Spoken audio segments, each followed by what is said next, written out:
ખોટી રીતે ફરિયાદ કરવામાં આવે છે અને ખોટી રીતે જેલ સજા કરવામાં આવે છે।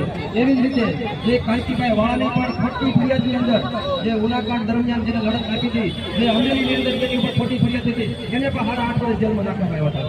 એવી જ રીતે જે રાજુભાઈ સોલંકી જેને પણ ખોટી ચોકની અંદર જે રાજકોટ જેલની અંદર 12 મહિના નાખવામાં આવ્યા હતા, બરોબર। એવી જ રીતે આપણે જે ગોંડલના જે દિનેશભાઈ પાદર એની ઉપર પણ ખોટી ફરિયાદ કરવામાં આવી હતી અને અત્યારે હવે મનસુખભાઈનો વારો આવ્યો, બરોબર।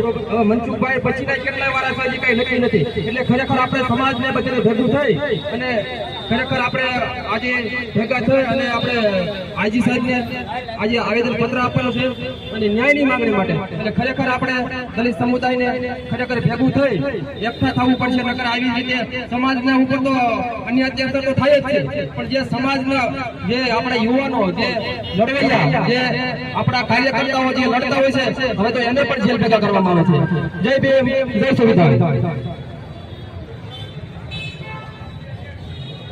ખૂબ સરસ ભાઈ। હવે આપણા